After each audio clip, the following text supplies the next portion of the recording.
Welcome back. You're still tuned into Chartbusters. Well, the SEBI at its recent board meeting approved changes to the REIT regulations to create a framework for small and medium real estate investment trusts. These trusts will have a minimum asset value of 50 crore rupees, which compares to 500 crore rupees, which is the current regulation, to make fractional investments in real estate more accessible to investors. To discuss this, how this would really impact the real estate market and investors, we are now joined by Shiv Parekh, the founder of commercial fractional realty ownership platform HBITS, and Avinash Rao, the founder of digital real estate exchange Alt Realtech. Gentlemen, thank you so much for joining us and discussing this recent update that has come by.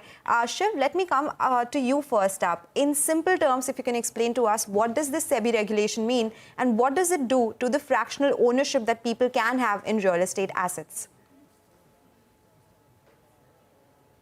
Yeah, hi. Great to be here. Great to be on.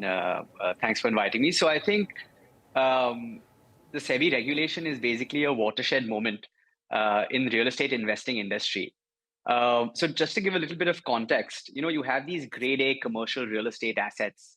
If you think of in Mumbai, your properties in BKC or Lower Parel, in Bangalore in ORR, or say in Delhi in Gurgaon, I think the great and very attractive assets to own because you get 8 to 9% rental yield, and along with appreciation, you get a 15% IRR. But historically, these have been restricted to institutional investors or ultra HNIs to own because, as you mentioned, asset values are range from 50 crore, 500 crore, 1,000 crore. So here, with a much smaller ticket size, you're able to get access to this asset class and make the returns associated with owning the asset class. And I think with the SEBI framework, it really gives structure to the overall industry. It builds up investor comfort. And I think it makes it accessible to a much larger audience. SEBI, for instance, has proposed a minimum ticket size of 10 lakh. I think this is great.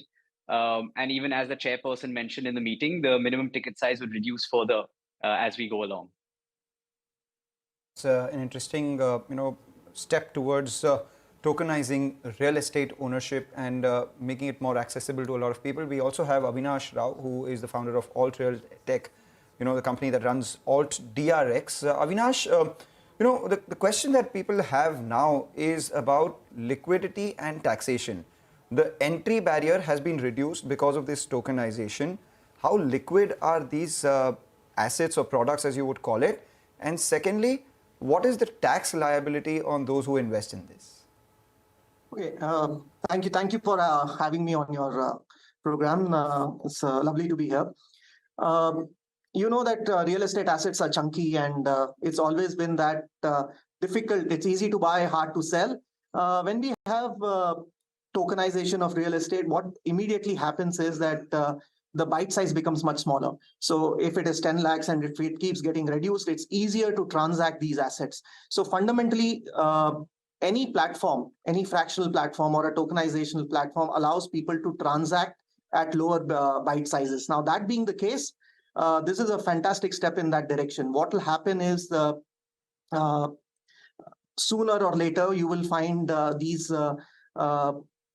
the secondary market opening up significantly for these assets. And once the secondary market opens up for these assets, somebody who came in and put in 10 lakh rupees can now transact that at either 10 lakhs. And as the bite sizes go smaller, it will get transacted at even lower prices. As we see it, we should allow transactions to happen at per square foot rate. Ultimately, people should be able to own 1 square foot of a commercial or a residential real estate asset.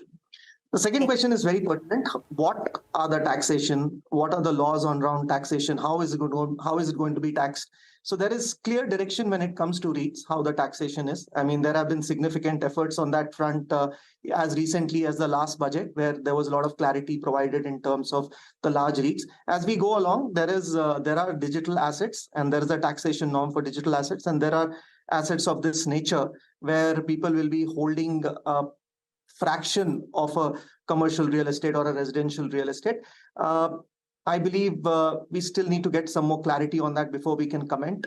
But there is no reason to believe it should be any different from how REITs are taxed. So I think that part should get taken care of. So just the way how REIT taxation works, this should work too. Okay, all right. The payouts will also be the way REITs are, right? There is a capital appreciation which the investors get, and there are the quarterly, or I would say the periodic payouts that go to them as lease rentals. Am I correct about this understanding, Avinash? Yes, yes, absolutely. That's how it would be. Okay.